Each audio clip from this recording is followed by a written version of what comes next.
Hare Krishna, everyone. Welcome to this week's edition of the Hare Krishna Project podcast. This is episode number 130.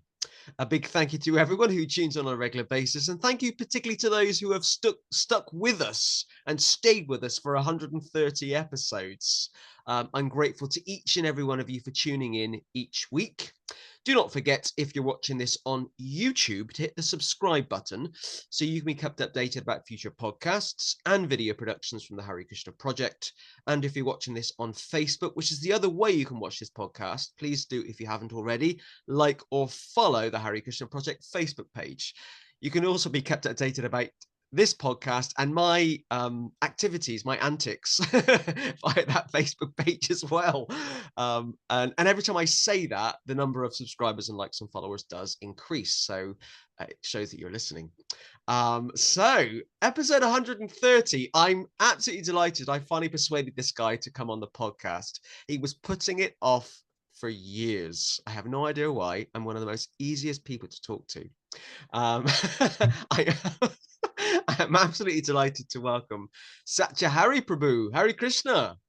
Hare Krishna, Nara Prabhu, thanks for having me. And yeah, it has been a long time coming, so thanks for having me. And yeah, sorry for the delay, but I guess we'll get into that. Yeah, well, we were just kind of reminiscing before we started this recording.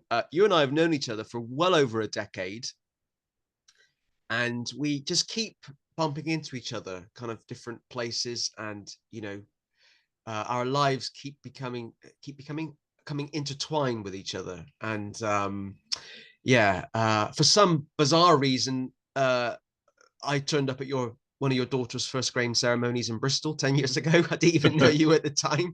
And then I met you in Wales a couple of years ago to interview you for my book, which was lots of fun. So now we're going to get to find out a bit more about you. So the first question is I think the nice, easy question that every guest gets first. So here we go. Please tell us a little bit about you and where you are from. Yes, so I'm Satya Hari. I'm from, originally I was born in Glenarman, a little town called Glenarman, near Ammanford, a village called Glenarman, near a town called Ammanford. For anybody that's not familiar with Wales, it's basically at the end of the M4, right to the end of the M4, and then keep on going. And it's so we're right down west, and that's where I'm from originally.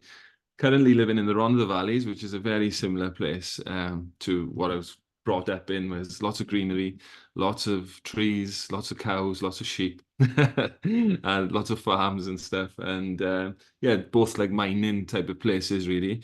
But now the difference is, I suppose, I spend much of my time in Cardiff now compared to Swansea would have been the closest city to me before. So that's a little bit of where I grew up. Anything else around that? That's so you're from the question. It's interesting when I ask that question. Some devotees don't like that question because there's no life before discovering Krishna consciousness. And some want to tell me everything. This happened.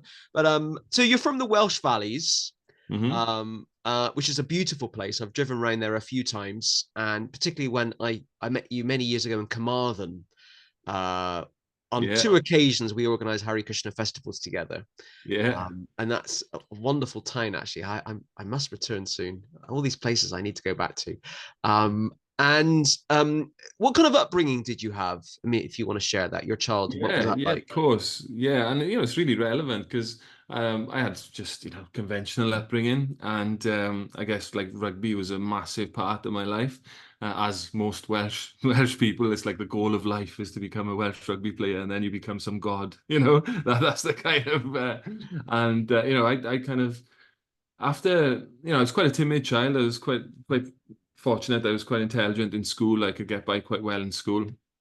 I had a good memory on me, good at maths and science and stuff. English wasn't my strong point, to be honest with you, but maths, science, anything to do with mysteries, the unknown. I used to love magic as a child. That's one of the things. Anything about mysteries, magic, UFOs, anything. Even as a young child, I wasn't so much into toys and things like that. I was just intrigued about the unknown, even as a young child. But a lot of that got kind of beaten out of me as such when I, go through the schooling system. And And then, yeah, I started peer pressure and stuff. I'm a big bloke anyway, you know, I'm 6'3", well, it's more closer to 17 stone now, but 16 stone, and it was about 16 stone at the time when I was playing.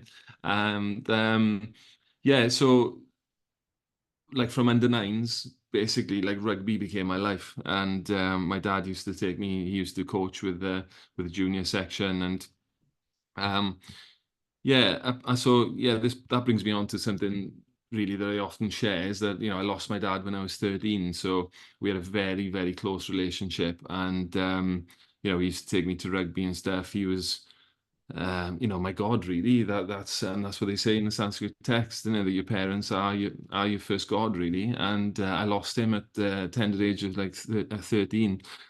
So at that time, like I just got christened about a year previously. I think it was after my dad's first heart attack. Not to thing on the timelines, but about a year previously, I asked to become christened because I hadn't been christened, and I asked to become christened because you know, a lot of my friends were and stuff, and I was just, yeah, feeling a bit left out, a little bit like peer pressure wise as well, but also, you know, I wanted that connection. My family wasn't particularly religious. My dad was more agnostic. My mum come from a Catholic family, but she wasn't really practicing Catholic. You know, she said good night, God bless, and this, that, and the other. And but my grandmother was like more of a practicing Catholic in her earlier life, but by the time I got to know her, she'd lost a lot of that as well, unfortunately. So religion wasn't a massive part of our life at all, really. It was just a convention, Western. But I went to Sunday school, didn't really get it. Like I'd rather be on a rugby pitch. That I would have rather been on a rugby pitch than Sunday school type of thing. And that was my Sunday school. I was in rugby most Sundays. Yeah, so when I lost my dad, that's when I really started questioning things. Like I said, I always had interest in things beyond the physical, the metaphysical. But when I lost my dad, I remember vividly going to see him in the morgue, and I remember touching his hand, and his hand being absolutely freezing cold and like a stone, you know. And I touched his hand, and I looked at it, and I was like, his body's there, but where's he? Like, where's my dad? Like, even at that age, internally, I could, you know, I didn't know philosophy then, obviously, but I was thinking, like, where is he? Like, because I can see his body that is there, and I could feel his hand was freezing cold, but he wasn't there. And I remember thinking that, and going through the funeral, and with the you know, the vicar, bless him, giving his preaching, and I remember sitting there and thinking, what's this guy on about? He didn't, none of it like resonated with me personally and made me understand what had happened to my dad, you know. So from that, I had a lot of internal questions, and it led me down a lot of different avenues, really. I got to taste a lot of the darkness, really, before the light. Let's put it like that, you know. I started going off track. Like I said, I was very good in school up to that point, but my grades started going down, Mm. and started getting in with yeah, some of the head cases. And you know, I was a bit of a party animal, even though rugby was a real big focus of mine. I used to focus hard on the training, but then my escapism was on the weekends then, you know. um and yeah, that was my life for quite a few years until I got to the point where I was like, right, that's enough. And that's when I started to cut back on the drinking on the weekends and stuff, and started really focusing more on myself and on life, really, and really searching deeper into those questions of who am I, why am I here, what is this place about, you know. Um, and it was Australia really that because I played rugby. So yeah, going back to what we were talking about, I did manage to get Welsh Cup at under 18s level, and universities level in amongst all the kind of mayhem on the weekends. I still managed to keep my rugby and to play well. I went on to play semi-pro after that, and fortunately, I got to go to Australia to play, and that was like my, what I say now was my last grasp at making it pro, really, because I was semi-pro, but that was like my last grasp at making it pro. It was a feeder team to the Queensland Reds. It was the Queensland University team. I played 4 games out there. I was just getting into it, dislocated my shoulder. Uh, so I'm on the other side of the world, no family and friends. There's one guy out there with me. Obviously, you've got your rugby network. And I really started questioning things again, obviously, because I was wondering what was going on. The doctor offered me antidepressants. I said, no, I want to work this out myself. I've had antidepressants previously. I want to work this out myself.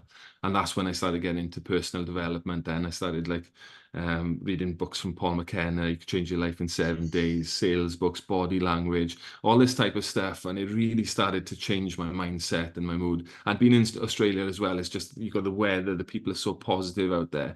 It just lent itself for a great place to start my spiritual journey, really. Say spiritual journey in inverted commas, but is the personal development journey then, And that does lead us nicely on to the next question. So how did you discover Krishna consciousness, and how did you meet the devotees? Yeah.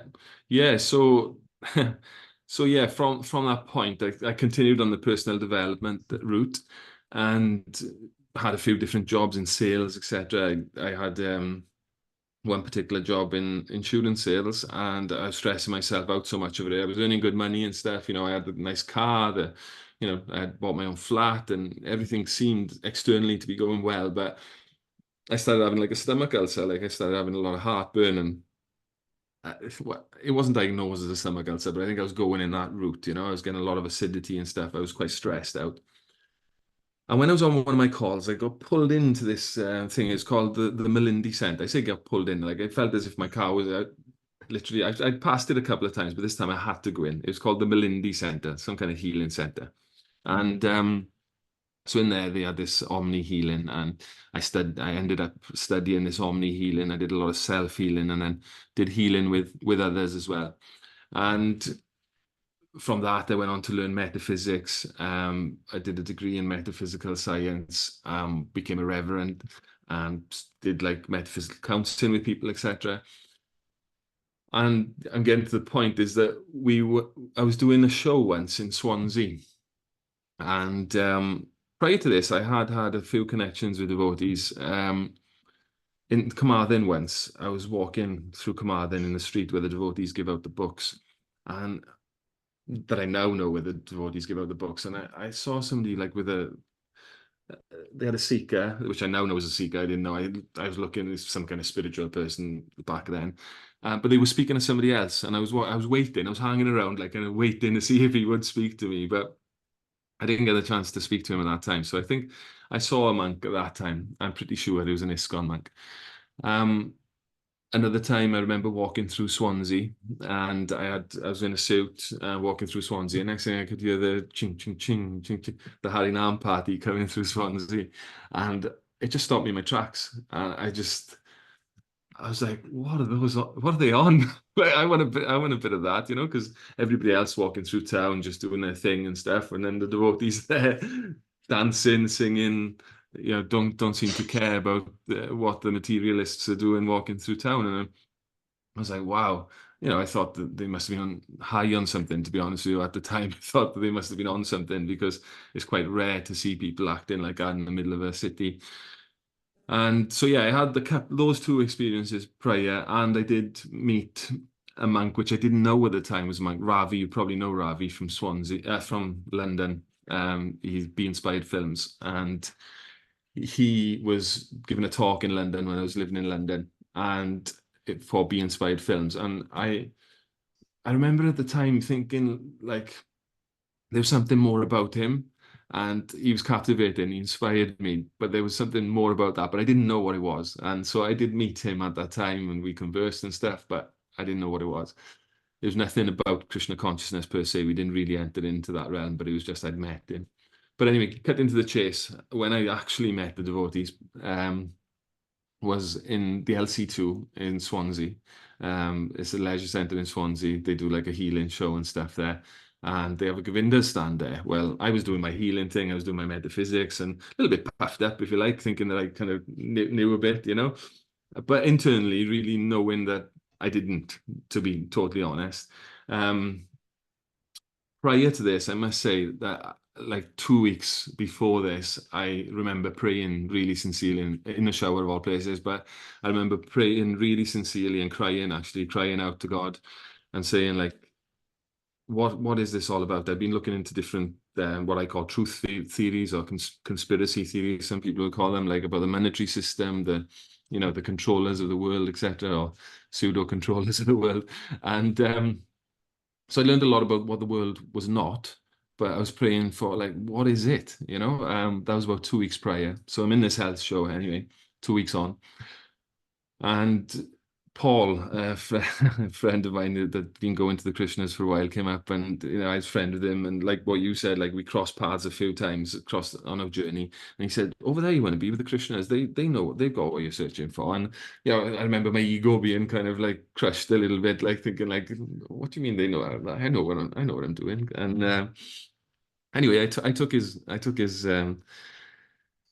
his message. I went over after I'd finished doing the healing and stuff, and got some pakoras, I think it was, and some samosas. That's all was left because the show had been sold out by the time I got there. And I started eating them, and there was just something about them which was different to other food that I'd had. And I went back to get some more, and I wiped them out of them basically because I was just like couldn't stop eating the prasad. Or I now know it's prasad. I didn't know obviously at the time. And Diana Amrita was on the stand with Dunda's team for Govindas, and I went and said, like, what do you guys do? Like, do you do any meditations where the public can get involved in things? Can I come? You know, because I was inspired by the food. And they said, yeah, come along on Sunday. There's a love feast, you know, there's a Sunday feast program. And I said, can I bring a few of my friends with me, for my like followers or whatever? Yeah, yeah. So a group of us went down, maybe 5 to 10 of us, can't remember exactly. And man, I, Tarkanath Prabhu started reading the Bhagavad Gita, and that was the end of sports. It was just like, I was like, finally, you know, the philosophy was so deep, like nothing I've ever. And you know, I'd looked through Christianity, Buddhism, metaphysical science, the mystical sides of religion, quite pretty extensively looked throughout what was currently on the table. I'd lived with a Muslim in London, and although I got quite a bit from all of those in different ways, they were like, for me anyway, were steps to come into Krishna consciousness. And when I heard that philosophy of the Bhagavad Gita, just resonated, everything resonated with my heart. And I loved it, was inspired by it. They opened the curtains, Lord Chaitanya and the Panchatattva, like golden light coming from them with the candles, so beautiful, nice scents, aromas from the incense, you know, and then of course the kirtan, the arti, and it's just like, this has got it all. And then you get a feast at the end of it as well to top it off. It's like, this place has got it all, you know. It's so you sing, dance, and then you have a beautiful feast at the end of it. And prior to going there, I wanted to go to Skandervale. That's what I had in my mind. But obviously Krishna had different plans, and Radha and Krishna had different plans. Also, I wanted to experience gospel. That's what I was looking for. And the Hare Krishnas have got it all. You know, I was looking to glorify God by singing and dancing and with nice music. And of course, yeah, I got it, but in a different way. Wow, what a fascinating story. Fascinating story. Interestingly, Scandival, 20 years ago, so my story is a little bit similar to yours. 20 years ago, I was at university and I was given a choice for your week living in a religious community. You can go to Bhaktivedanta Manor or Scandival. Right. And I literally hadn't heard of either before. I just chose Bhaktivedanta Manor. And if I'd chosen the other one, then hey. So similar to Wow. you, Wow, Scandival. look at that. Yeah, yeah. A friend of mine went to Scandival actually and became a monk at Scandival. I'm not sure if he still lives there, but And he became a monk. yeah, he did. Yeah, he Wow. did. So yeah, the journey could have, that's like the sliding doors type of thing Yeah. where I could have gone on it. Yeah, like interestingly, like I drove past, I went cow cuddling down West Wales the other day with my kids, and with Gora Prabhu, and yeah, beautiful what he's doing down there. Went cow cuddling. I went past the scan. I hadn't been to Scandival all this time, like 12, 13 years or whatever it is on. I hadn't been to Scandival, and then we were walking past, driving past with the kids going cow cuddling, and there's a sign for Scandival. I was like, we've got to go there on the way back. And I finally got to Scandival. It was like literally a couple of months ago. I Wow. finally got there, yeah. So it was, yeah, very interesting to go there. And I could see now in hindsight why, like you say, I got to Mm. Govinda's in Swansea rather than there because So destiny, yeah. I still like to visit Scandival. I just haven't got round to it. Yeah. But now I go 20 years older and more mature, I hope, with a more informed mind. So you then went on eventually to become a brahmachari or a Hare Krishna monk with ISKCON in Wales. Tell us a bit about that. Why did you become a brahmachari? What was it like? What were your experiences? How long were you a monk? That kind of thing. Okay. Yeah. So yeah, moved into the temple I was 29 when I moved into the temple. That was all right. So yeah, leading on from what I said. So for about 2 weeks after I went to that Sunday program, I just hounded the devotees. I was like a stalker. And Talkanath was, I think they thought I was a bit weird because I was living outside the temple. I was living in a flat in Carmarthen. I was living like a monk anyway outside because I was really into all of the healing arts. I was vegetarian by that time. I was still eating eggs, but I was vegetarian anyway. And it was quite lonely, to be honest. Even though I felt good, I felt balanced, I felt nice. I was doing healing for people. It was all good, but it was a little bit lonely because there wasn't other people practicing to that extent. Like, I was doing a lot of meditation in the day and stuff. And when I came across the monks, I was like, oh my God, there's other people which, want to actually practice all day and I just got very excited. And so I remember watching Gopal Roy, I think it was, at the time, Tommy, I think he was. He was distributing books in Swansea. I just went down and I was just like watching him distributing books. I was like an eager beaver, I was really keen. So 2 weeks later, I had a conversation with Taraknath through the temple president, and he was like, hang on now, Tiger, because I was saying I want to move in and stuff, and he was like, whoa, now, Tiger, like, calm down a little. Let's take this step by step and stuff. But when I shared like a little bit of the story, what I told you now, you could see that I'd, been on the path for a little while searching and stuff. And so yeah, he kind of reluctantly, I suppose, submitted and said like, okay, let's give it a go. And yeah, it wasn't long after. It was maybe a couple of weeks or so, month at the most. I think it was a couple of weeks after after I met the devotees that I moved in. And yeah, so it was very different to what I expected a monk's life to be, really. Mm. I think we've got a perception of what a monk's life is to be, you sit around reading, meditating, and philosophizing all day and stuff, or, having cups of tea. That was far from what the Hare Krishnas are. And it's just, you get up at 3 in the morning, 3, 4 o'clock in the morning, something like that, Brahma Samurti time, and you go down to the temple, you chant for 2 hours, then you do arti, so you're chanting again, and then you've got class, finished by prasad, so you have some breakfast, and that's when that's when like the average person is getting up really, and you've already performed maybe 4 hours of service or of sorts, and then we're going into a 9 to 5 day because we're practicing for the charity side of it. Then we're giving out prasad, giving out sanctified food or books or whatever your service is, collections, and then sometimes perhaps a service in the evening as well. So it's full on, and I don't think yeah, until you've done that, I don't think you can appreciate how full on it is. It's really consuming. Mm. Mm. But that's what I was looking for. So I was very excited to do it. So I dived in head first and loved it.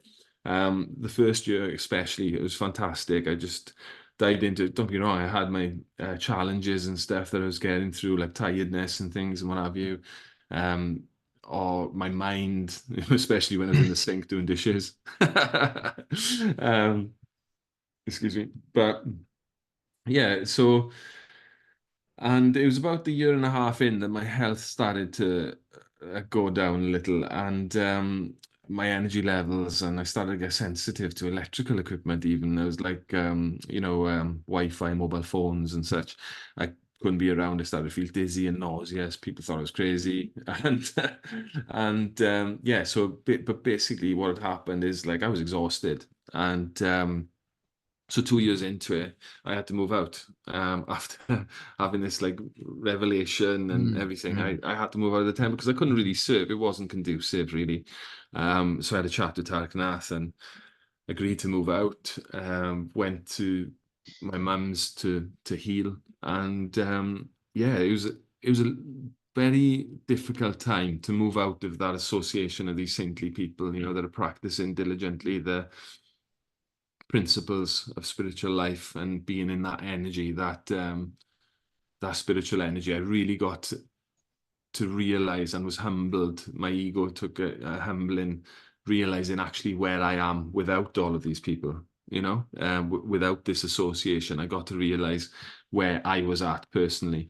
So it was very deep, but there were some magical moments within that, like Dunda's brother Tom phoned me up, for example, once I went to deities. I didn't have any deities. I was in my mum's, and I went to deities. He phoned me up and he said, I've got some Jagannath Baldev Subhadra deities. Would you like them? Just like randomly just message me or phone me. And so I took them with open arms. And he also had a Prabhupada Murti, which slightly damaged. One of the fingers was slightly damaged. He said, would you like him as well? So they came to me and I was elated with that. And I just started to gradually build my own practice, my home practice, without having the so much strong association really with the devotees. And it was like, it was like falling off a cliff, to be totally honest. I was waiting to be caught somewhere. It was quite an experience. But so I mean, leading on from that, then that's when I met my wife and started getting into my now wife. But people kept saying, you need to go and see Emma, because I was struggling with my health, and nobody, like the doctors, didn't know what to do with this electrosensitivity. Back then, it was like over 12 years ago. No, it was about 10 years ago, maybe 12. I'm not so good with timelines. The first doctor was going to give me anti-sickness stuff. I said, like, when I'm in towns and stuff, I'm feeling dizzy, nauseous. He said, well, I'll give you anti-sickness. Well, I said, well, that's not really solving the problem, is it? You're just giving me something to like solve the issue when it's there, but there's obviously something underlying which I need to sort out. Took a second opinion, and as Grace took it, it was I think her name was Dr. Krishna Murti or something along those lines. Wow, what a name. And I was just like, really, like, and she was really merciful, and she was happy for me to she gave me my sick paper. I don't like going on the sick. I've worked most of my life, and but she gave me the sick paper and just said, like, look, just continue doing the alternative stuff. It's obviously working. Continue with it. Eventually I got to meet Emma. She's a renowned naturopath in Wales, and people were pointing me in her direction. And I always say this, in the first meeting that I had with her, I was there with my mum, and she was there with her helper, or assistant as such. Like, she was like learning from her. And I was explaining that I had fertility issues in London. When I was in London, I had tests when I was in London, and I had fertility issues. And she said, oh, we can sort that out. Do you two mind giving us some private time a minute? So my mum and the helper left the room, and because it was quite personal. And so she just told me, yeah, we can sort that out. And I was just like, because I got told that thing about fertility before I joined the temple. It's kind of like, I may as well give my life to God. If I'm not going to have kids, I may as well give my life to God anyway. That was my mindset at the time. But then to have somebody say that they could sort it out, I hadn't been told that before. And she certainly did. And we ended up getting married, and we got three beautiful daughters. So so that's the way it worked out. And there was Krishna's mercy. I mean, it was all meant to be. And even though it was so hard moving out of the temple, I feel like Emma was waiting for me, or I was destined to meet Emma. It was now Kunja, Kunja Sevika. And so that's what happened. Thank you for sharing that. I do remember you told me once you'd met your wife. You went to get some help from her because of her profession, and I do remember you sharing that. I wasn't aware that other people left the room, but I do remember you sharing that story before. And I've met your wife a number of times, and she is a lovely person. I'm not just saying that because I'm chatting to you. She's just a genuinely very nice person. She's very easy to talk to, and even though I don't see her that much, and I don't really know her very well, I always feel like I can just talk to her. She seems very relaxed about life. Despite having kids running around, she's always just seems very just chilled. So yeah, I want to talk a bit later on, maybe about being a naturopath and that side of things. But actually, I just want to put that to one side for a minute. I want to kind of maybe carry on talking about your spiritual journey. So you then stopped being a monk for for obvious reasons. But what then happened with your spiritual life? How did your spiritual journey within the Gaudiya Vaishnav tradition move forward? Yeah. So I mean, like I said, I met Emma, then I practiced the naturopathic nutrition, started healing myself, and started getting better and better. So that helped with my spiritual practice. And we had our first daughter. It was about a year after we'd met, I think it was. No, obviously it would have been a bit longer than that because we got married in the meantime as well. Anyway, like I say, timelines are not so great with me, but we had our daughter very soon after we got married, and so in ISKCON then, it was quite difficult if you had kids because there wasn't like facility in Wales anyway, because it was a small yatra and stuff. There wasn't really so much facility for kids. And obviously, with the guru or the temple president or whoever's giving class, then obviously, I appreciate it. You need to have it quiet in order for people to be able to hear the class, and screaming babies don't go very well in that, right? So, we were still associating in the temple and stuff. We were still going down there, but oftentimes we'd be like downstairs while the class was going on upstairs. We could join in for the kirtan or whatever, but I was missing that philosophy. I was missing getting that kind of association for the philosophy. So, um, Kripa Moya Prabhu has been very merciful to us over the years. Like you said, he did first grain ceremonies and naming ceremonies for our first two daughters. And he also married us. And so what I'm saying is, as I like left the temple in inverted commas, Kripa Moya started to become more of a guide to us, really, being a householder himself as well. He was invaluable. I got to be honest. Kripa Moya just he did so much for us as a family. He even came to stay in our house, which was such a blessing. He came to stay in our house, and he married us. He also gave us a premarital course as well to help us along that, and he helped to kind of demystify um, some of the ways that people are around kind of marriage and relationships and intimate relationships in ISKCON. It's a challenging one because we are human beings having this physical this experience, and there's some people take like the rules and regulations to such an extent where there's the intimacy isn't there, where you don't have, and of course, if you're married with somebody, you need to have intimacy. I mean, and that comes in different forms, and I appreciate we've all got different ways of expressing that. But Kripa Moya helped to demystify a lot of that and helped us to understand and remove like some of the guilt that we don't have to kind of, like we don't have to be like some of the, I think they used to use belts or something. Some of the Christians used to use studded belts or whatever and slap themselves or whatever if they'd sinned or whatever. You don't have to be so much like that, and just kind of the important thing is to be kind to yourself and to but also of course the regulative principles are there for a reason, and I've had first-hand experience that if you veer off those then you can go down to a deep dark well. So they're there for a reason, but there's different levels even just within them. So it's it's an interesting one. But anyway, what I'm saying is Kripa Moya was very merciful for us. We spent some time in the manor. We used to go down for Janmashtami and things. Like Kripa Moya came here, like I said, he did festivals for us. We went to Bristol where you saw us. We went to Aberystwyth. He did a ceremony for us in Aberystwyth once.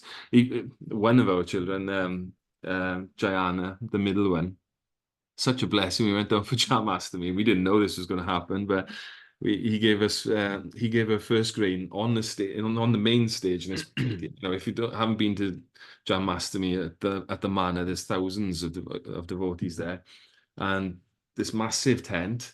And he's doing something there, and he called us up on stage, and there's thousands of devotees there, and it was an amazing blessing for her because she got to take the first grain, but he also got everybody to stand up and offer their blessings, all the devotees that were there. I thought, what kind of karma has this child got? All these sweet devotees offering their blessings, and so yeah, things like that. I'm really deeply grateful for Kripa Moya. As it happens, I was trying to get initiated with him. And I'm a little bit of yeah, I got quite an independent streak, and I like Haven't we all? Haven't we all? so they would there was this whole thing about doing the Guru Disciple course, and I did the Guru Disciple course, but then it changed into the ISKCON Disciple course, and I think that's the reason why. I can't remember exactly, but so I was aspiring for him after aspiring for David Marita Maharaj whilst I was in the temple, because I was associating more with Kripa Moya. I started aspiring for him, and then to take initiation with him, for anyone that doesn't know, and because he started initiating, he only had a few disciples at the time, maybe one or two, I think it was. He had a brahmachari disciple, and Ganga, I think it was two disciples at the time, Mm. maybe three. And but anyway, they wanted me to do another Guru Disciple course, or like the ISKCON Disciple course, whatever it was, another one like a year later, even though I'd done one a year previously. And I'm not, I don't like this type of stuff. I'm not really into, like, my heart is with God, like my heart is with Radha and Krishna, you know, and like to cross T's and dot I's and stuff. I appreciate why these things have got to be there. I really do. But at the same time, I rebel against them as well. So I wasn't prepared to do that. And I thought, oh, I'm fed up with jumping through hoops. And then bit by bit, we started associating more down in Glastonbury, and down in the temple in Glastonbury there with the Shaken Ashram, it was then, with Keshava and Radhe. They were running it. Another lineage, you know, is from the Chaitanya tree, coming down from Sri Ram and Bihari Das Babaji Maharaj. Well, he's the current guru in that lineage. And, you know, Lord Chaitanya was there, Nityananda was there. I was looking around, I was like trying to figure out if they were kosher and stuff, you know, because I'm really conditioned by ISKCON about like making sure that, you know, you're not going down a wrong route or whatever. And, you know, I could see like everything was very similar. I was like, ah, this is interesting. But also very different, a little bit more relaxed, and you know, families were more welcome, as in there's more kids running around and stuff, even in the kirtans and everything. And I was like, you know, this suits where we're at right now. So we started associating quite a lot down there. Keshava was very merciful, you know, spent a lot of time with me. And there's a lot of devotees from different lineages, as you probably know, Narad, in Glastonbury. There's accumulation, it's a mixing pot of many different devotees and spiritual traditions of all kinds. And I liked it, I'll be honest, you know, it was suiting where we were at as a family and stuff. So yeah, so we went down there, spent a lot of time down there. Then we met Sri Rama Bihari Das Babaji Maharaj. Come over for the 72-hour kirtan every year, and we'd gone for a couple of years, got to know him a bit better, and yeah, that's when I looked to get initiation, and that's where I got my name. Satya Hari Das was from Sri Raman Bihari Das Babaji Maharaj, or otherwise known as Baba, affectionately. Can I just ask you? You Yeah. mentioned that I think you said something like you just you found yourself at Glastonbury, or you ended up at Glastonbury. How did that? What was the first thing that enabled that to happen? I mean, Glastonbury is like 2 or 3 hour drive from your house. What was going? Why did you go to Glastonbury to visit Shekan Ashram the first time? I think is what I'm keen to know. Yeah. So it was Emma really, or Kunja. It was so she'd been going. Funny enough, like even though Emma wasn't like a devotee per se, when we met, she'd had more association than me for a longer period of time from devotees. Mm. Um, I say not after I'd lived in the temple, but prior to me moving into the temple, she'd been around devotees for longer because she'd rented places out in one of the old places, the Soul Centre in Cardiff many years ago. So she was around devotees, but she hadn't kind of taken the leap like a lot of people that don't like devotees and stuff, taking prasad and everything and speaking to Mm. devotees, nice people, but not really scratched the surface on what the philosophy is, the deities, or what all that is about. And similarly, she'd done events down in Shaken Ashram down in Glastonbury. So she said, "Yeah, come down, they're devotees and stuff." And I'm like, "Yeah, what devotees?" Like, come on, tell me, like, what's their lineage? Where did they come from? You know, I'm really kind of, yeah, because I'm just like paranoid almost to make sure that they're getting the right association. And so, yeah, anyway, we went down after we got engaged, basically, to cut the story short, is after we got engaged, we went down to see the Shaken Ashram, and that's when I saw Lord Chaitanya Nityananda and all the different deities, and I was like, I don't know, this it's very similar but different. And yeah, so that's the first time we went down there. So it was Kunja really that invited me into that network, because she already knew, like, she knew Keshava as a Lan, because to some people, like devotees do, he was a Lan. Some people he was Keshava, just because, yeah, he's just clever in the way that he preached, really. Yeah. I remember actually, I mean, not the exact day, but I remember the time when you got initiated by Sri Rama Mahardas Babaji, because it was the same year that I was initiated. I think I was initiated in the March of 2017. Well, Hmm. I don't think I know, and I think you were initiated around July or August 2017. Okay. Yeah. And I'm not sad enough to know everyone's initiation dates, because I really am not. But the reason why I remember it well is because I was at Bhaktivedanta Manor helping out with Kirtan tent festivals, Mhm. and we'd always been in touch. And I had heard from somebody, maybe it was from you, maybe it was from someone else. It probably was from you, that you had taken initiation outside of ISKCON. And it's like it's like the cardinal sin, isn't it? My goodness, he's taken initiation outside of ISKCON. And you just appeared at Bhaktivedanta Manor. You just appeared. I was in the kirtan tent, and you just appeared behind me. You had this massive smile on your face, and I was like, "Oh, it's great to see you. Not what are you doing here? I didn't say that, but what's up?" And you literally said something like, "You weren't going to come. You weren't going to do the 4 hour drive. Mm, You mm. weren't gonna attend Bhaktivedanta Manor for Jamashtami 2017, but you had this dream.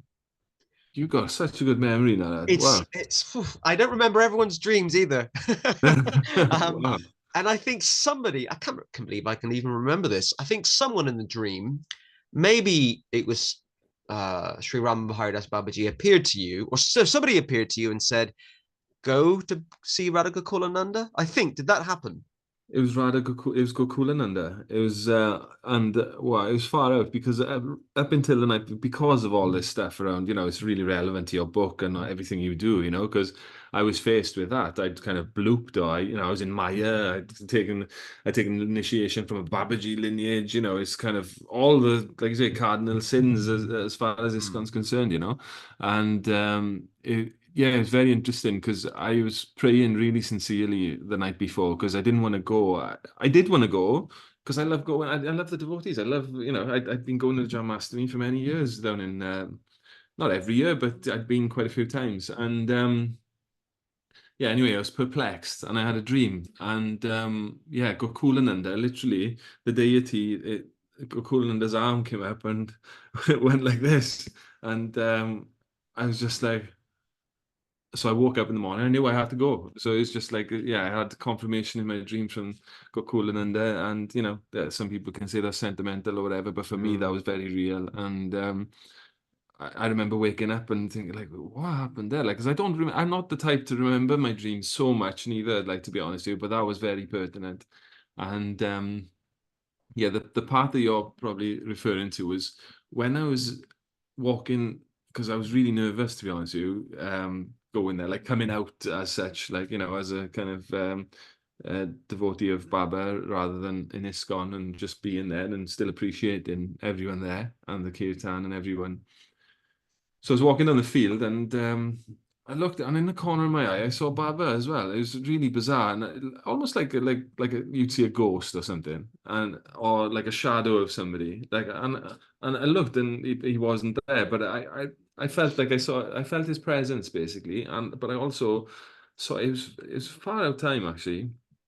And I felt like he was there supporting me, really. I felt as if, like, energetically, he was supporting me during that time, really, while I was there. And in fact, it was okay. Devotees are ultimately very merciful. I know there's I did sense that there was a bit of like edginess with some devotees, and sometimes not so much now, because we get on to that, but I'm associating back in ISKCON now anyway. But yeah, it was an interesting journey. Yeah.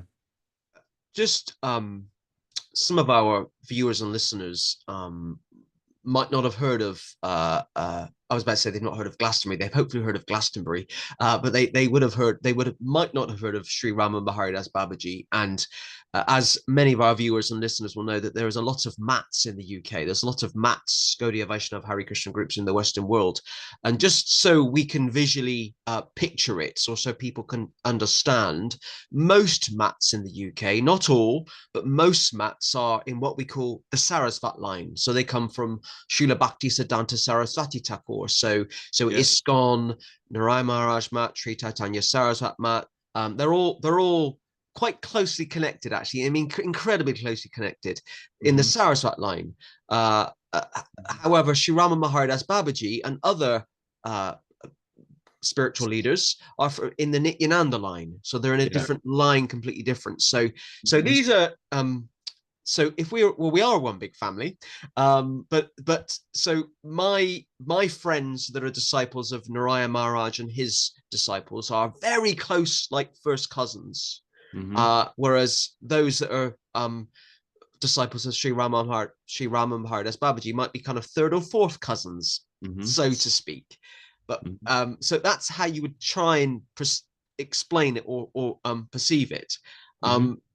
So what was it about Sri Rama Maharidas Babaji that attracted you, and why did you take initiation from him? Yeah, so I mean, he was just very merciful. I mean, like, and I felt as if he was acting in the way that the the Prabhupada did back in the day, as in like he's very welcoming to new devotees, and when devotees show an interest in taking initiation, he's very welcoming to that, and obviously he makes sure that it's different. It's not as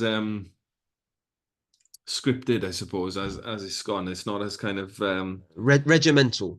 yeah, it's not as regimental. It's a bit more kind of they call each other Dada and Didi, like brother and sister, and it's whereas in ISKCON it's more Prabhu, isn't it? We say like master, whereas there it's more like Didi and Dada, and even Baba himself, we call Baba. There's a little bit less airs and graces as such, and he's very accessible.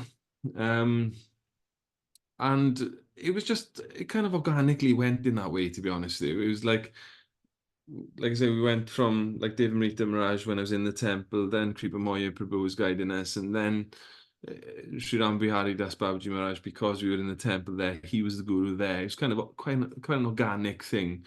It's very different, the kirtans are different, the classes are different, because obviously Baba's native Indian, and he's there's a language thing, there's a very real language thing. But he has got good English as well. And yeah, it's just very different. It's hard to put into words, to be honest with you. It's just a different vibe. Like anything else, it's just a different vibe. And we were vibing in that direction at that time, and it was kind of yeah, so that's how it happened. And he was very, like I say, he's very merciful. He's very kind. He's very gentle. He's very nice with the kids. He offer it if you're going for darshan with him, like he's offering coconut water and biscuits to the kids and stuff. And he's just very like a granddad or a dad.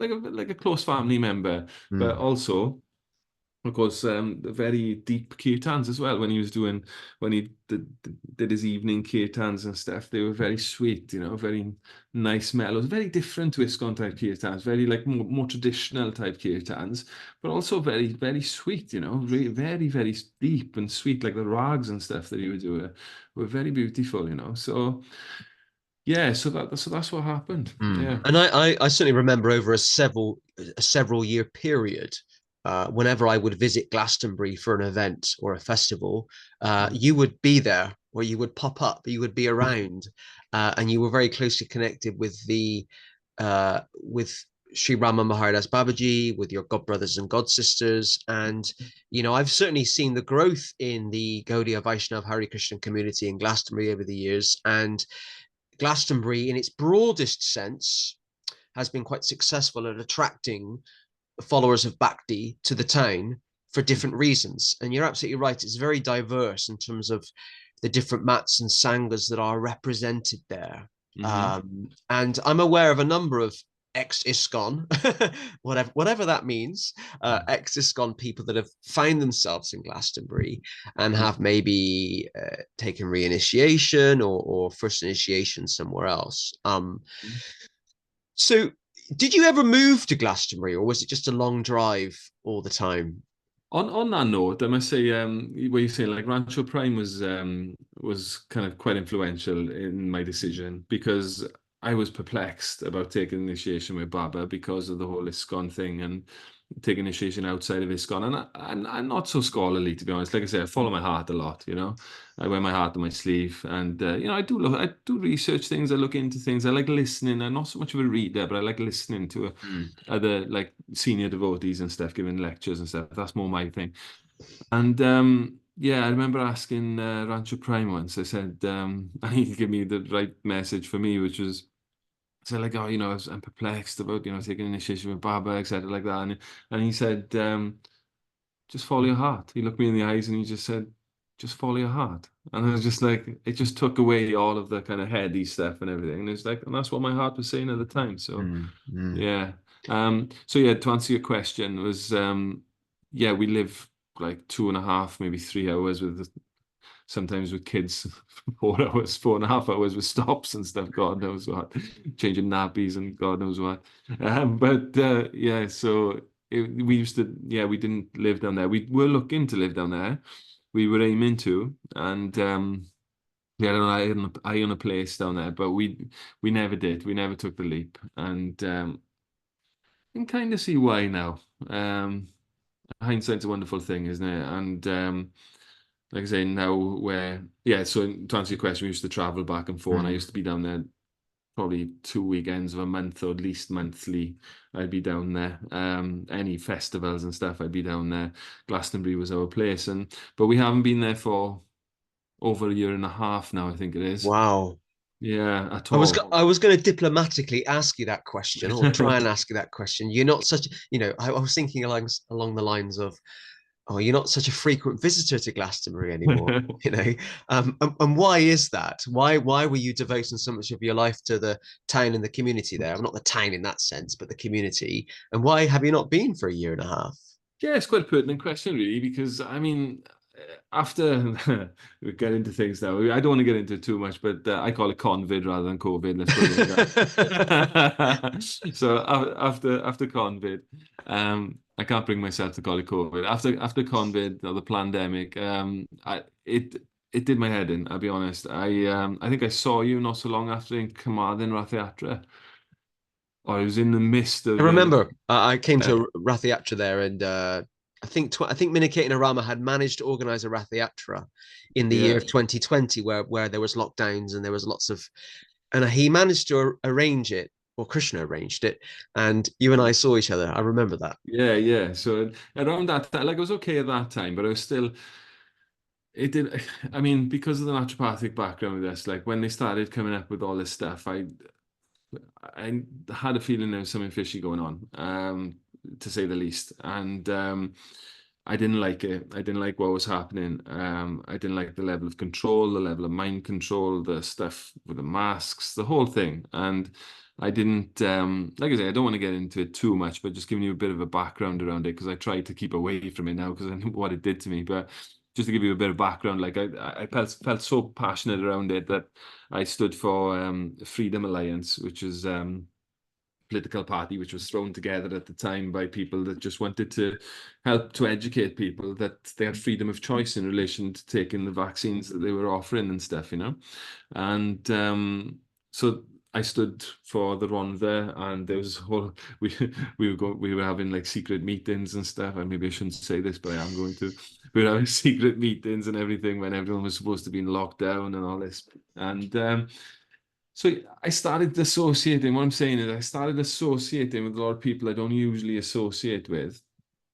And I started to get on the kind of freedom fighter bandwagon, and my consciousness started to drop. Now I can see. At the time, I didn't see. Of course, Maya is so powerful. I'm getting into it, and I felt like I was just trying to, and in my heart, I was just trying to help people. to realize they had freedom of choice in relation to the things, masks, vaccines, lockdowns, the whole thing really. From a human rights perspective, I just didn't like the way that people were being manipulated and controlled. So, but unfortunately, because I put so much time and energy and effort into that, then that started to affect my consciousness, and my consciousness started to drop, and I kind of I veered off track. Let's just put it like that. I don't want to get into it, but I veered off track. And like I was saying about principles and stuff, I started veering off track with things, and it started to have an effect on my consciousness. And like I was saying about Glastonbury, God bless the place. You know, it's so diverse, but it's got a lot of light, but it also has got the opposite as well. There's a lot of stuff goes on in Glastonbury. I think because it's such a hub of light, it attracts all sorts, and with respect to everybody, of course. But so, in short, the reason why I haven't been back there for a year and a half is just to keep my consciousness. Really, I've had to work really hard over the last year and a half, 2 years, or more, in order to rebuild my consciousness and get back to where I am now. And I just like any recovering alcoholic or whatever, you need to stay away from things where, and I'm not saying it's alcoholism, but you need to stay away from circles and associates which perform those types of things. So yeah, it's so that's why I haven't been there. And what, if you don't mind me asking, what kind of relationship do you have now with Sri Rama Maharidas Babaji? Yeah, so I'm still in contact, we're still, but like I say, it's very difficult because um, I'm associated now in ISKCON Wales again, which I never thought. Honestly, I never thought I ever would, because after leaving the temple and stuff, and after the whole thing around the institution, with the with trying to make me do like another course to get initiated and stuff, and etc. Things like that. I never thought I would be back in ISKCON, but yeah, the last year and a half or longer, I've been associating again in the temple, and yeah, the devotees have been really merciful, and excuse me, I've really got a taste again for like the ISKCON vibe really, and the ISKCON kind of kirtans, and coming back to Prabhupada as well. Like Prabhupada has never left me all throughout this time, even though I took initiation. Prabhupada's always been there. It's like and most, you probably know because you've mixed with a lot of different sanghas and stuff, and most people will say that when they, even if they've moved from ISKCON or whatever, or they've got a gripe with ISKCON or the institution and stuff, like most of them still dearly love Prabhupada, and that's always been the case with me. And it just feels so nice to be back, really, under that umbrella, feeling the mercy of Prabhupada and being in the spirit of outreach and preaching and stuff, and the really lively kirtans. There's a lot going on in Wales right now. Tarkanath Prabhu, it's been amazing because in the time that I've been away, it's grown so much. There's like there's 10 to 15 brahmacharis there now in saffron, and there's others which are in the CVA and in white and stuff on top of that as well. It's really thriving, and the energy there is phenomenal. The kirtans, you can really feel, because they're doing so much service, so many books are going out, that yeah, you can sense that spiritual energy there. It's really strong, and I'm just really grateful, to be honest, that they've welcomed me back with open arms, and I deeply appreciate what Taraknath Prabhu is doing. Like, he's he's getting a temple together. 5 mil. It's costing about 5 million in total to get this temple together, and they're like 4 million or so into that journey. And they're pretty much there. But they do need more help to get over the line. And if anybody that's listening could, have got some spare Lakshmi lying around, they're looking for donations, and even loans, where interest-free loans, where they'll pay you the money back, 1,008 times, however many times you can give, just to get them over the line and to prevent getting extra costs from the builders and stuff. So just a quick plug there for Taraknath Prabhu, because like I say, it's phenomenal what him and the devotees are achieving there right now. And we're going to end up with a centre down the bay, which I really truly want to be a part of and have as much influence as I can there, because yeah, it's going to help the people of Wales. And it's quite a unique thing, really, in Europe. He was saying, not just in the UK. Of course, we've got the manor, but as far as smaller centres outside of the manor, he's really going for something big here, and I'm excited about it. Like, I'm really excited about it, and yeah, just deeply grateful that they've accepted me back with open arms, and just rekindling like those old relationships with the devotees that I lived with in the temple and everything. And it's, yeah, it's very sweet. And do they now call you Satya instead of Steve? That's a good question. Some do, some don't. It's just I'm not bothered, whatever, you know. So, but I think some just don't even know that I'm Satya, maybe, or whatever. Mm. But yeah, some people call me Satya, some Steve, whatever. You know, I've been called a lot worse. And do you feel, I mean, now that you're kind of getting back involved with ISKCON again, do you feel that, what am I trying to ask? I'm trying to ask, I mean, I was about to ask where is that going, but no one knows where our life journeys and spiritual journeys are going. But where is it going in terms of your relationship with maybe gurus in ISKCON? I mean, are you looking for shelter in ISKCON, or are you Well, satisfied still with what you get from Baba? I'll just be totally transparent with you. Like, I'm in the process. Like, I have asked Baba that question because I'm taking shelter elsewhere. I'm taking shiksha elsewhere. I'm taking shiksha from Deva Marita Mirage, and that's official now, so I can come out in the open with that.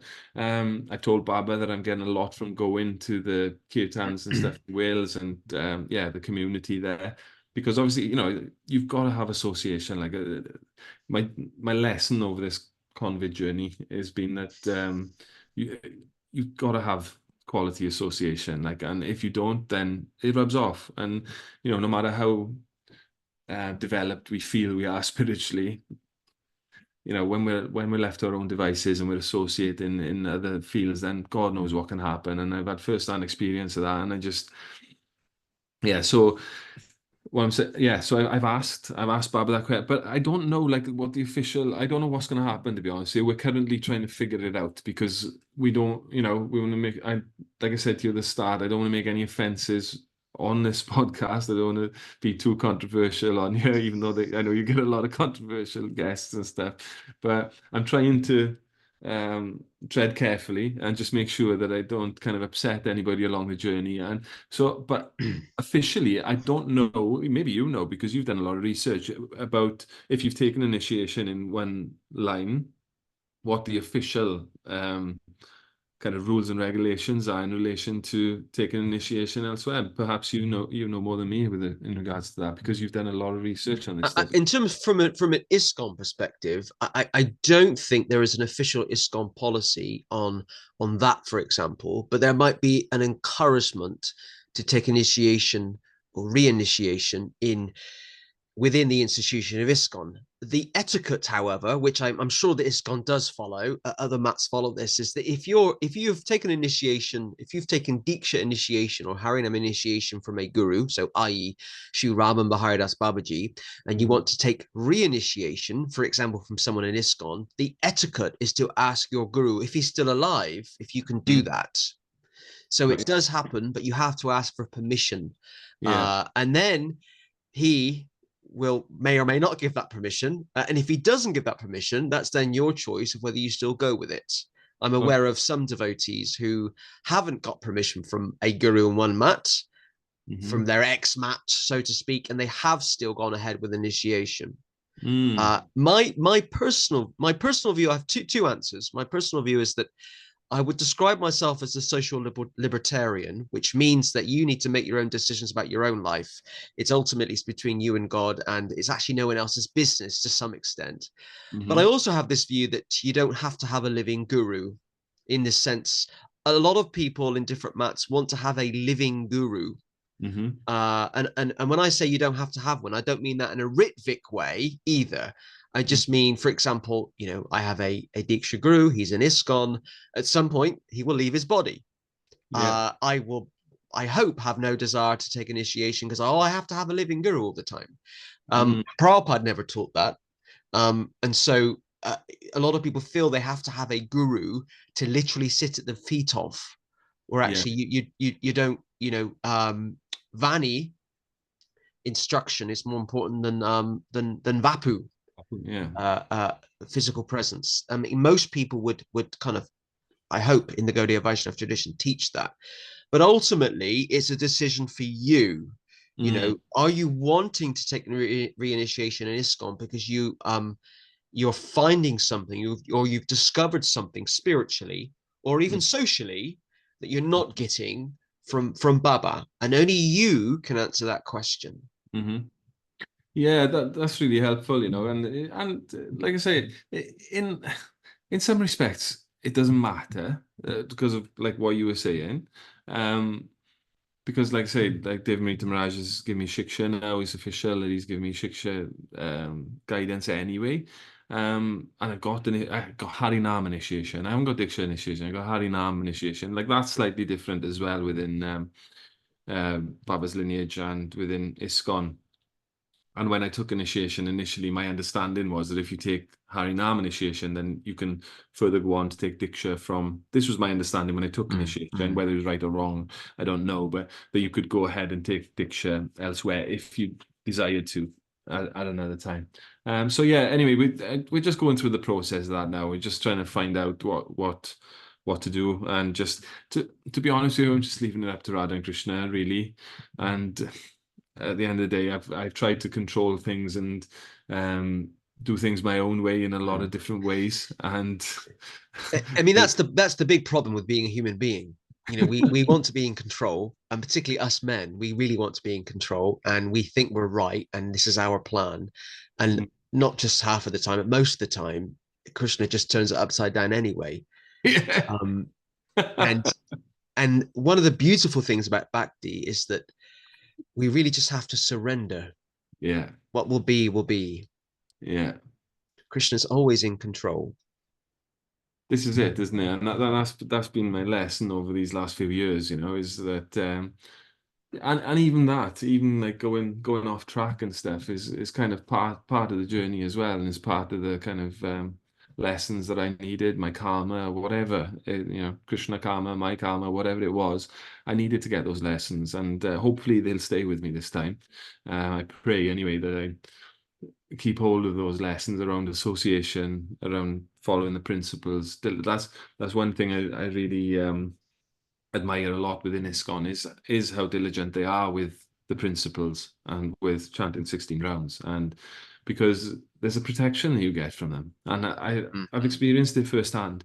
You do get a protection from that, and Prabhupada said, didn't he, when he came down to 16 rounds, he said no less than 16 rounds, because, and that was one of the reasons why he was, that it gives you a spiritual protection, didn't he? And you know, it's slightly different with other lineages. Sometimes they don't recommend the 16 rounds, or sometimes the principles are a bit kind of, there's gray areas within principles. They're similar, but there's like gray, whereas one thing about it is it's really kind of down the line, and it's like, this is what the rules and regulations are. If you want to be initiated, this is what you need to do. So, and I think there's a protection within that.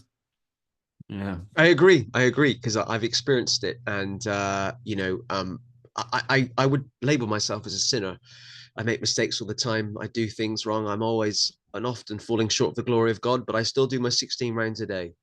You know, Yeah. if I can just do that, I've done something with my day or my life. Just do 16 rounds a day, Yeah. and I do them, and I like to do them. I like to do them. If I can just give up 2 hours a day for God, I mean, the whole life should be devoted to Krishna consciousness. But if I can just dedicate 2 hours, and I really love it actually. I went for a Japa walk this morning. I've got a few more rounds to do after this, and it will be done. It will happen. Yeah. Um, yeah. Yeah, I noticed your message this morning was quite early, and I thought, oh yeah, you'd have to, because I get up early. it's nice to get up early and do those couple of hours, and yeah, maybe you've got a few rounds to chant later on, but do the Yeah. majority of rounds early before and it changes the day, then it changes your life, like you say, without being kind of sentimental and stuff around it, but it really does make a big difference, doesn't it?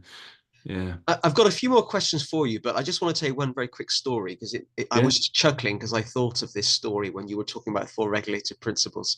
I've interviewed so many guests on this podcast over the last 3 years, and I won't say his name, but about a year ago, I interviewed someone who's quite a big leader in one mat. It wasn't ISKCON, Hmm. and he's quite. I would describe him as like an evangelical preacher. He's very full on and heavy and very, yeah, big American accent. And I said, what are your thoughts on on the regulative principles. And he said, well, meat eating is terrible. If you eat meat, you're going to go to hell. And then he said, yeah. And what was the next one? Drinking alcohol and coffee and tea, and it's terrible. Yeah, we don't do that at all. And gambling, only losers gamble. Yeah, I don't want to gamble. And then he got into the last one.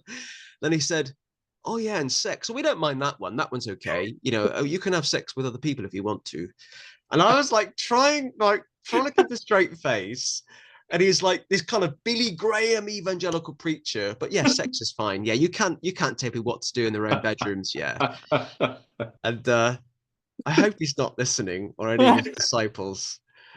Maybe his Yeah. disciples are listening, and I forgive, but I'm not saying his name.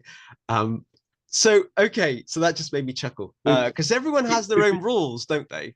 Before you ask the next question, it was interesting. Didn't realize he's here in Wales now, and somebody asked a question about, but do you have to follow all of the principles, in order to gain this, like the Krishna consciousness or spiritual? He said, well, which one is it you really like? And something like, I was really went, and yeah, I mean, oftentimes that, we've all, like I say, we've all got we've all got different weaknesses, and we have different things, desires, which we've come here with from many other lifetimes and stuff, and yeah, but it's they're really.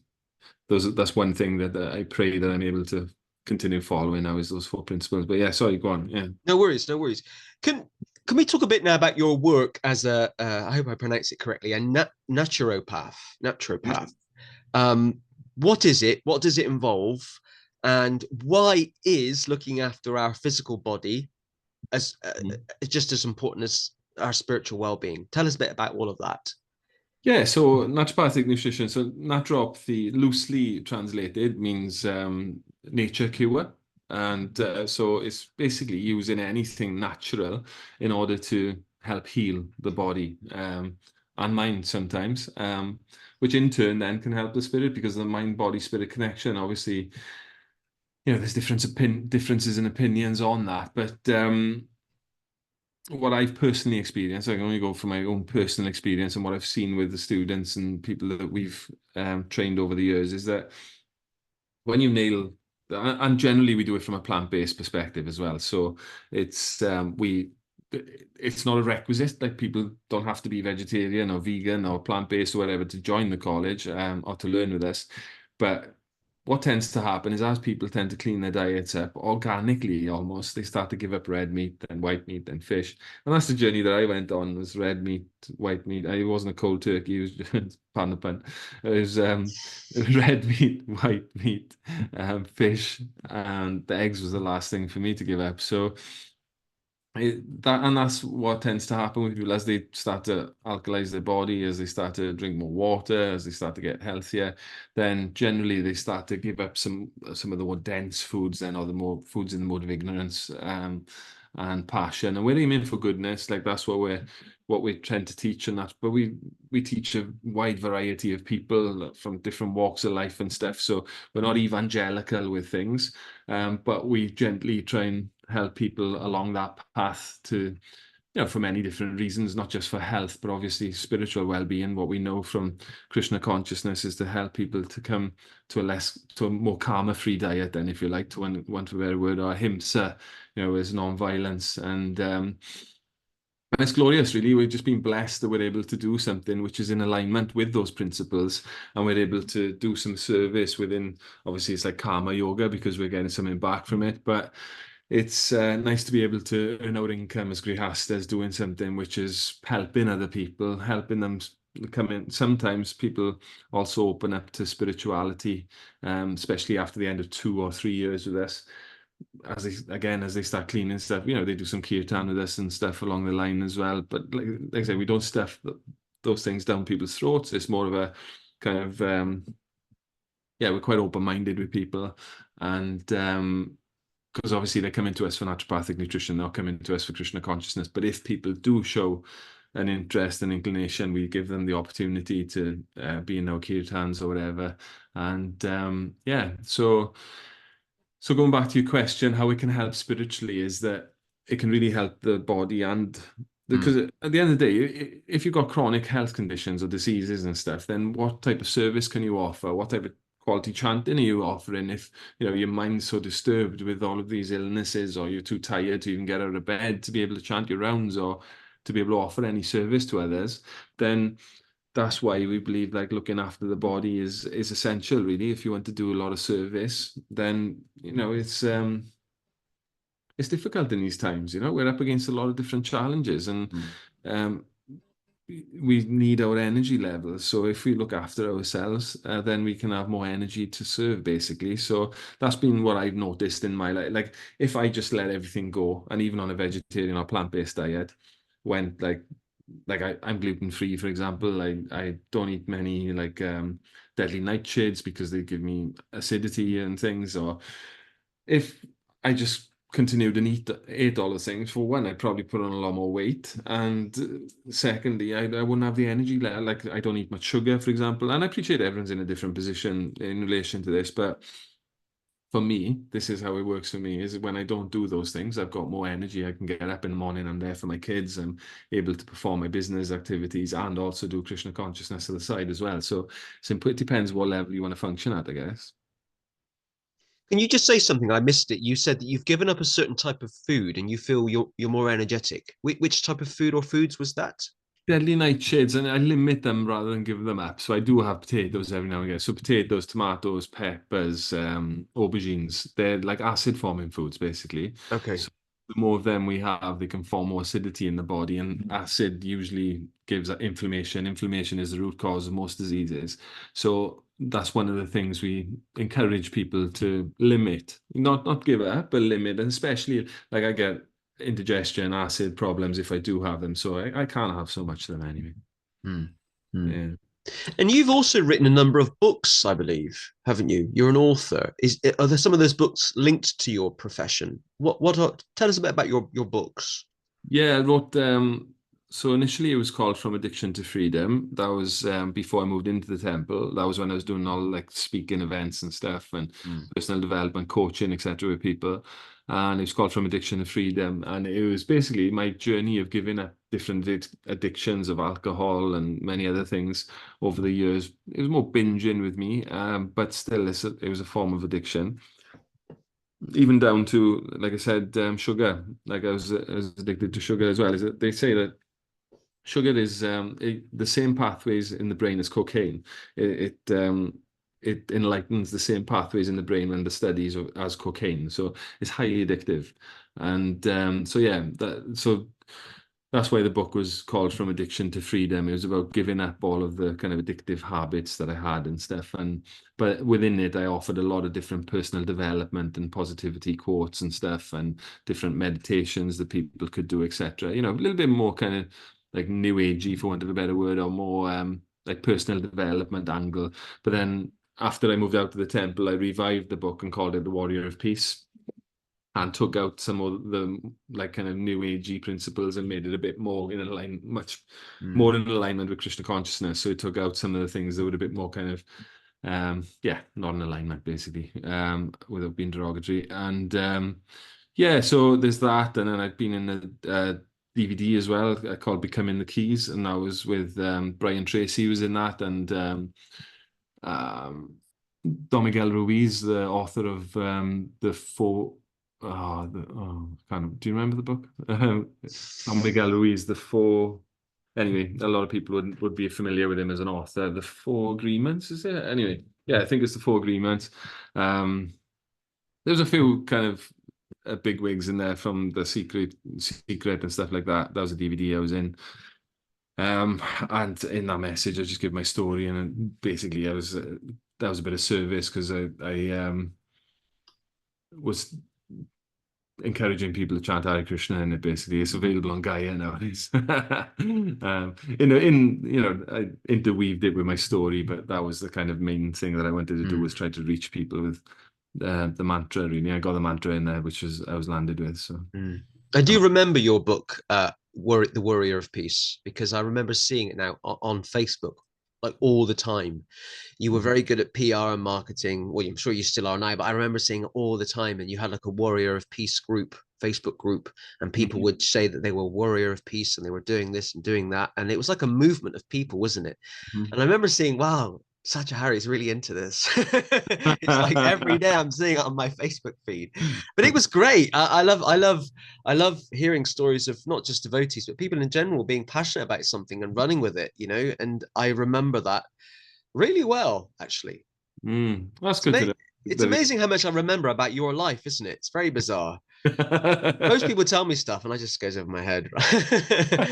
Yeah, that's good to know. It's, I mean, yeah, when I'm passionate about something, I can't help but share. If something works for me, I can't help but share it with others. That's really my heart. That's really, oh, of course, there's a business element to it as well. It's kind of, we've got to eat at the end of the day. But generally, most of the things that I do, if not all the things I do, are usually for the betterment of people anyway. So Mm. that's how I justify it to myself anyway. It's just, yeah, I like to help people, and yeah, that's and I've learned a lot over the years from different seminars, different authors, different personal development gurus and stuff, and I try to use that in a way that, yeah, I can help people with what I've been helped with, basically. So just trying to pass on the mercy that I've been gifted by Radha and Krishna, really. That's fantastic. And it actually leads us nicely on to the final thing we're going to talk about today. And it was the main reason you got in touch with me about 2 weeks ago. Is that you want to start another project? It's like if you want something done, ask a busy person to do it. Um, is that you want to start another project now around I think a public awareness type campaign around Krishna consciousness, maybe producing a film or a video. Video is such an old fashioned word, isn't it? Video. Um, Tell us a bit about that and what it is. Yeah, so thanks, Nara. I mean, like I say, yeah, I got in touch, and that was the thing that finally got us to have this session, which is, you've been in touch over the years, and I've been like, oh, I'm not quite ready yet, and stuff and whatever, and it's just, yeah, it's just magically aligned with this. Yeah, Gaurapanim, which is Lord Chaitanya's birthday, for anyone who doesn't know, the celebration. I was looking online for a film to watch on Gaurapanim, and I found one from you mentioned earlier from the other lineage. The disciples of the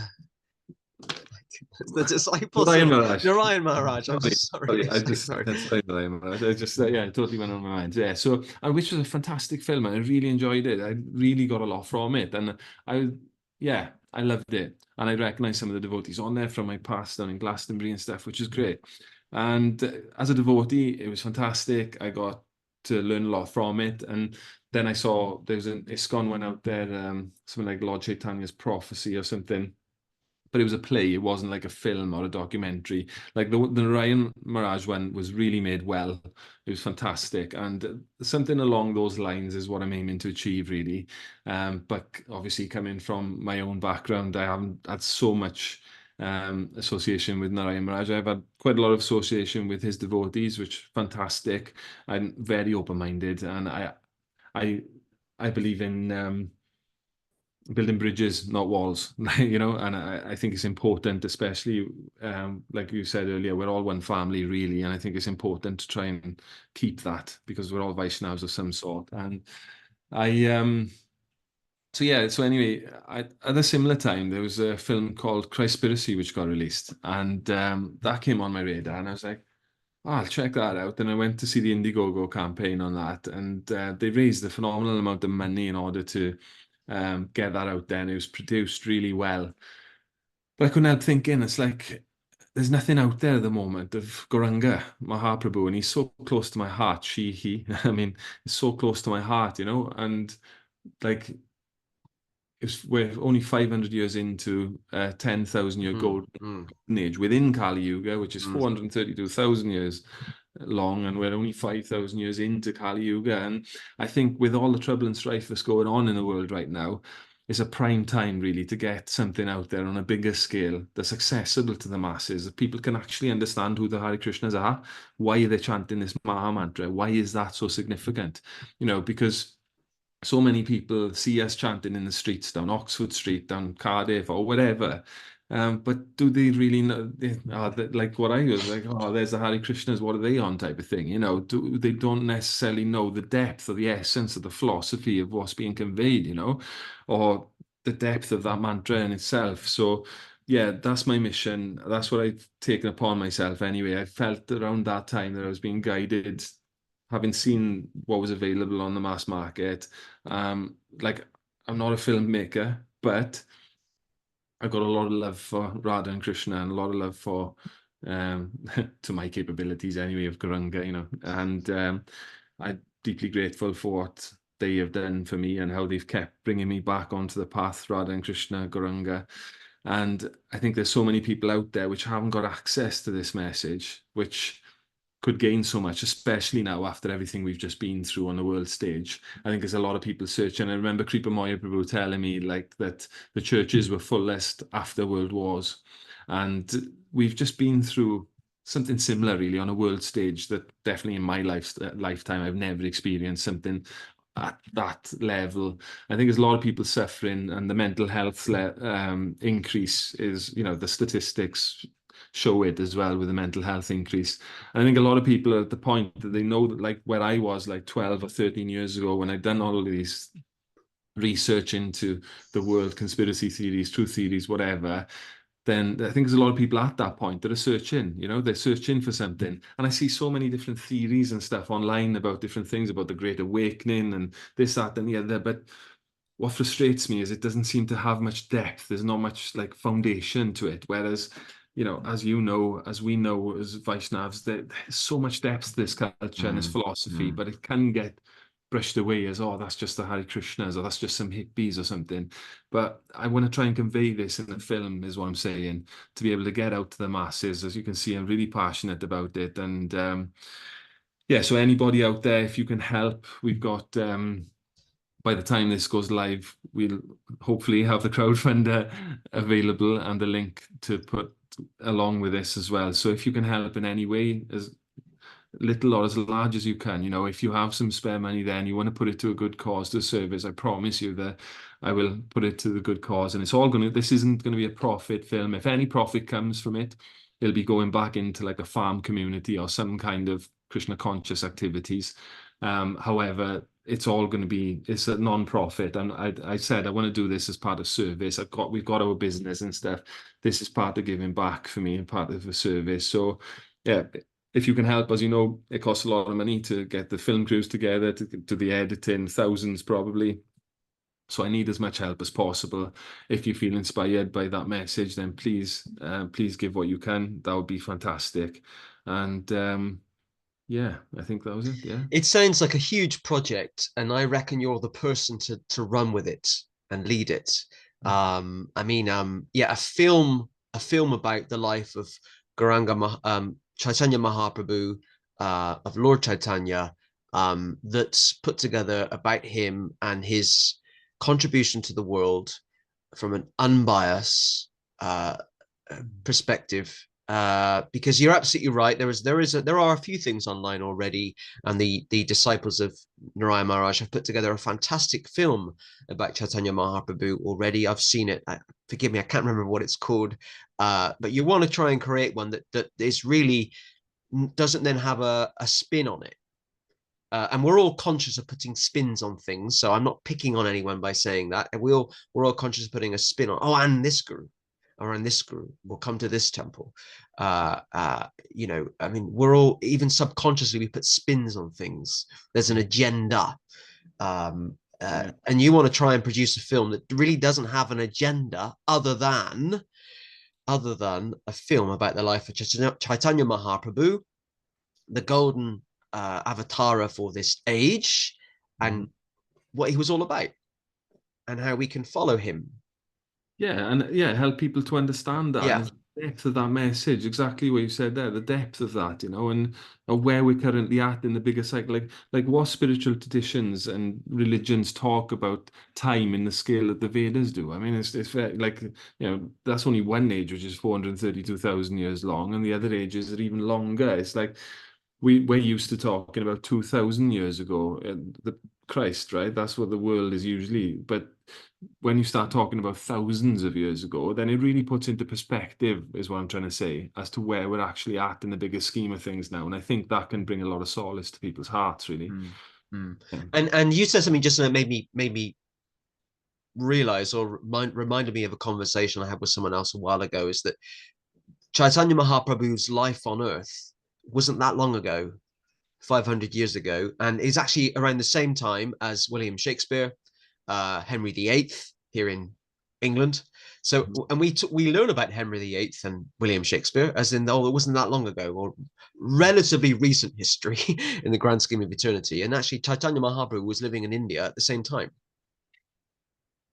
So it's quite amazing when you look at it like that. And we have a lot of evidence, bit of a Mhm. broad term, about Henry VIII and what he said and what he did, and his 6 wives, and William Shakespeare, all the things that he wrote.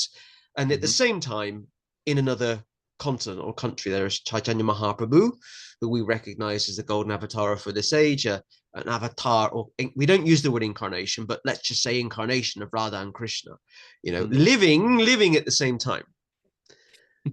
It's quite amazing, isn't it? Far out. I And the mean, world doesn't know about him. no. No, and it's like it's frustrating, and I don't know if you feel the same, but I can feel it with your passion around what you're saying there. I certainly feel like it's frustrating because you almost, I don't know, yeah, you just want other people, you've been blessed by it, and you just like in the mood of Prabhupada and in the mood of, yeah, the ISKCON movement, I suppose, in general, or devotees in general, is you just want to help others like you've been helped, right? And it's so yeah, it's a big undertaking. We're really busy with other things, and it's like you say, it's not the only agenda is that. That is the agenda for me. The agenda is that I just want other people to be blessed like I've been blessed, and this particular incarnation doesn't happen. Like it's very, very rare. It's Mm, rare as rocking horse stuff. That's mm, people say, right, rocking horse poo, and so it, and it's yeah, divine incarnation of Radha and Krishna in one, showing us how to be their devotee, showing us how to live, and yeah, it's pretty profound. And I feel I can't get my head around it that I'm actually being blessed with a birth 500 just 500 years, like we were saying, after Lord Chaitanya. He was actually like God himself, himself was actually on our land like 500 years ago, as far out, and we've got direct lineages which are coming down from God, giving us the guidance to help us. We're all struggling in some, if we're honest, we're all struggling in some way, and they're giving us the guidance in order to help to overcome that. mm. Mm. Wonderful. Well, I will put a link to the fundraiser with this podcast on Facebook and YouTube. And hopefully, our viewers and listeners hopefully, will feel inspired to donate. And I do wish you the best of luck with it. Uh, I shall be checking in every now and then to see how it's going.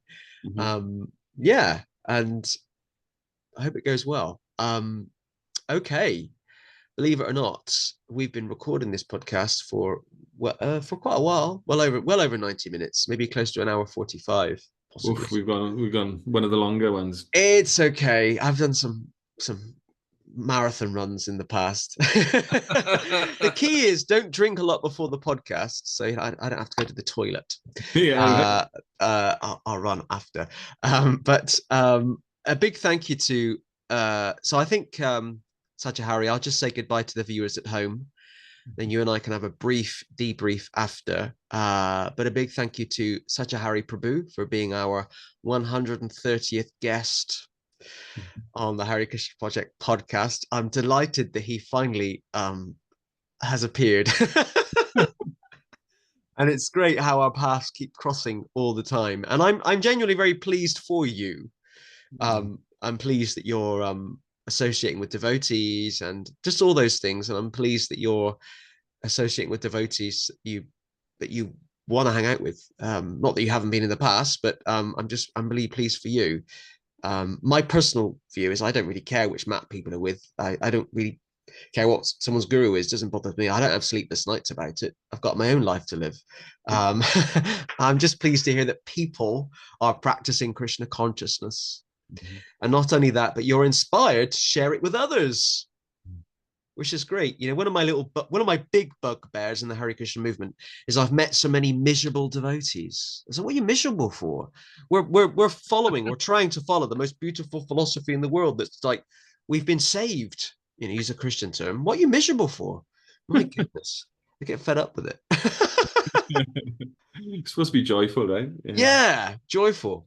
Okay, so do not forget if you're watching this on YouTube to hit the subscribe button if you haven't already, and if you're following this, watching this on Facebook, to like or follow the Hare Krishna Project Facebook page.